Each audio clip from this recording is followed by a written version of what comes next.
When Jack Smith stepped before reporters that morning, few expected the statement that would ripple through the entire political system within minutes. Calm in tone but devastating in impact, the special counsel confirmed that sealed portions of the Epstein files had finally been reviewed, and for the first time, 20 names had been formally identified. Not rumors, not speculation.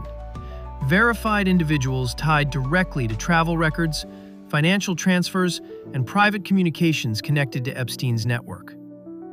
For years, the public had been told the truth was too complex, too sensitive, too dangerous to release. But Smith made it clear. The real reason was far simpler. Powerful people had been protected. The newly identified individuals came from every corner of influence: political donors, corporate executives, legal power brokers, media figures, international financiers. Some had appeared in flight logs. Others were connected through shell corporations that funded Epstein-linked properties. Several were tied to settlements that had quietly disappeared from court dockets years earlier. What shocked investigators most wasn't just who was named, it was how long the evidence had existed. Internal memos revealed that many of these connections were flagged more than a decade ago. Financial compliance officers had raised alarms. Federal analysts had recommended deeper probes, but each time the investigations stalled. Funding dried up, jurisdiction shifted, documents were sealed. The pattern was undeniable. Every trail that led upward was quietly shut down. Smith explained that Epstein's operation wasn't simply a criminal enterprise, it was a leverage system. Wealthy figures weren't just visiting, many were being documented, recorded, and financially entangled. This created what experts now call an influence vault, a cache of secrets that could be used to silence opposition, secure favors, and control decisions across institutions.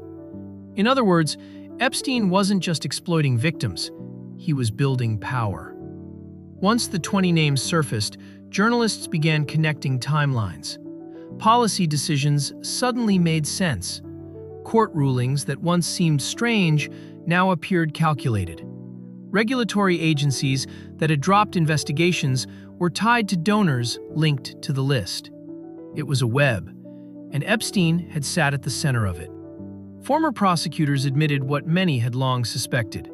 The case had been treated differently from the start. Evidence thresholds were lowered. Warrants were delayed. Prosecutors were pressured to narrow charges. And when Epstein received his infamous deal years earlier, it wasn't leniency. It was protection. Public reaction was immediate and explosive. Protests formed outside federal buildings. Hashtags demanding full disclosure dominated social media.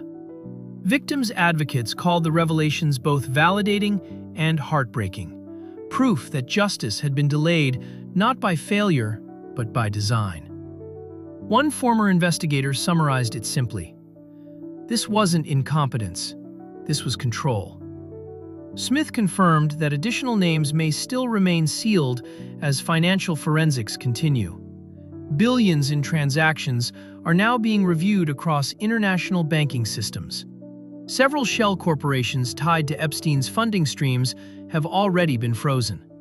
And for the first time, prosecutors are following not just the crimes, but the influence. Because what Epstein created wasn't just abuse, it was a shadow power structure, a system where secrets replaced law, money replaced accountability, and leverage replaced justice. The naming of the 20 individuals marks a turning point, the moment the invisible network began to collapse into public view. But experts warn this is only the beginning. Every financial link leads to another. Every protected name opens doors to others still hidden. And as transparency spreads, the institutions that once shielded the powerful now face scrutiny themselves, with oversight committees reopening decades of quietly closed cases, internal compliance departments being forced to release records long buried in legal archives, and financial regulators tracing influence networks that had once been dismissed as conspiracy, but were now supported by transaction histories, witness testimony, and verified documentation that revealed just how deeply Epstein's reach had extended into the foundations of power. The Epstein files were never just about one man. They were about how far corruption could reach when wrapped in wealth, fear, and silence. How entire systems could be bent not through violence, but through leverage, favors, financial pressure, and secrets carefully collected over years, turning individuals into assets and institutions into shields that protected the very people meant to be held accountable. What investigators now understand is that Epstein didn't operate in isolation. He functioned as part of a broader ecosystem of influence, where money flowed quietly through shell corporations. Legal teams managed exposure rather than justice, and key decision-makers learned which cases to push forward and which to quietly bury before they ever reached daylight. Every sealed document represented a choice.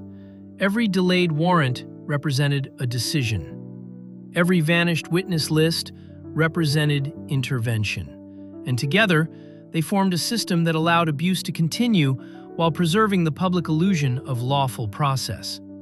But now, that illusion is unraveling. As forensic accountants comb through years of offshore banking records, they are uncovering financial pathways that mirror the same pattern across multiple jurisdictions. Funds routed through layered companies designed to conceal ownership, influence payments disguised as consulting fees, and strategic donations that coincided precisely with stalled investigations and softened legal outcomes. Legal experts say this is the clearest modern example of how corruption has evolved. Not through obvious bribes, but through systems sophisticated enough to appear legitimate. Influence no longer needed to be demanded, it was quietly purchased. And once purchased, it reshaped justice from the inside. Former prosecutors have begun speaking publicly about pressures they once feared acknowledging. Meetings where cases were labeled above pay grade, reminders about political consequences, warnings that pursuing certain individuals could destabilize institutions. At the time, many believed they were protecting the system.